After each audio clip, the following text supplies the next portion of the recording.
Ya, baik, untuk pertanyaan pertama ya, apakah perlu input data yang sudah diolah oleh penelitian, sebelumnya ya?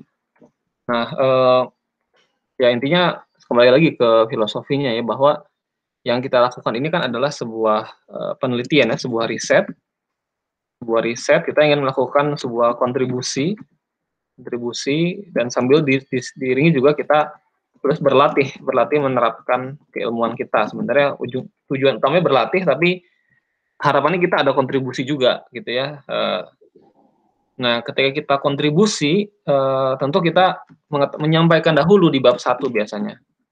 Memang kalau di bab satu, kita sampaikan apa saja yang sudah ada sekarang begitu ya, yang sudah sejauh mana kita sampaikan, sudah sejauh mana ya, kemajuan keilmuan yang sudah dilakukan orang lain itu sejauh apa.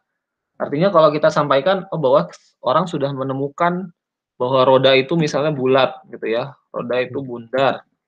Kita tidak perlu mengerjakan ulang, menemukan roda kembali.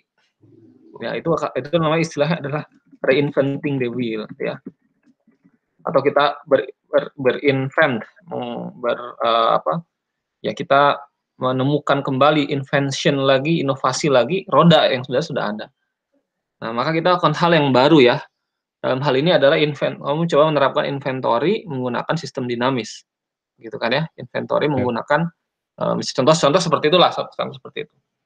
Nah, maka, yang perlu kita, lakukan memang akhirnya kita perlu menyampaikan juga, penelitian terdahulu di bab satu ya. Apa saja yang sudah ditemukan begitu. Jadi boleh disampaikan data-datanya. Pertama tentu permasalahannya ya. Kemudian solusi sementara sejauh ini seperti apa? Jadi bahwa, ternyata sejauh ini sudah menggunakan periodic review, hasilnya begini. Sekarang tugasmu adalah melakukan simulasi, kontribusimu apa? Kontribusi saya adalah misalnya, saya akan melakukan yang lebih maju lagi, lebih baru. Contohnya misal kontribusinya menerapkan sistem dinamis, begitu ya. Menerapkan simulasi sistem dinamis. Sistem dinamis, gitu ya, dan barangkali begitu ya, kita bisa memvalidasi jawaban tersebut atau bisa jadi mengusulkan jadi sistem dinamis kenapa sistem dinamis gitu manfaatnya. Yang pertama, kita validasi solusi. Apakah benar solusi yang dihasilkan sementara ini adalah solusi yang baik? Yang kedua, kita berikan solusi yang lebih contoh gitu ya ini ya. Berikan solusi yang lebih baik lagi begitu ya. Kemudian yang ketiga bisa jadi memberikan analisis yang lebih luas. Analisis dan perancangan dan analisis yang lebih luas.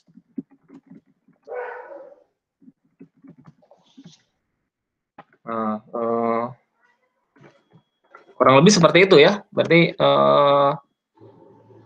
perlu nggak, jadi pertanyaan apakah perlu input data yang sudah diolah? Perlu, tapi data-data yang tadi inti-intinya saja, tidak perlu prosesnya begitu ya. Sebelumnya karena ini di bab satu tuh pengantar. Jadi pengantar itu ibaratnya orang supaya sefrekuensi begitu dengan kita. Oh, saya tuh mau ngomongin apa ya? Kenapa ini penting? Kenapa sejauh mana ini sudah dibahas? Nah, itu kita sampaikan di bab satu. Tapi nggak perlu dicatat bahwa penelitian sebelumnya nyari datanya hari Kamis. Nah, itu kan hal-hal yang mungkin di penelitian sebelumnya itu penting, tapi di penelitianmu sekarang itu nggak terlalu penting karena kamu ingin melangkah lebih jauh, begitu. Kamu ingin mengembangkan. Ya, jadi seperti itu mungkin ya. Oke.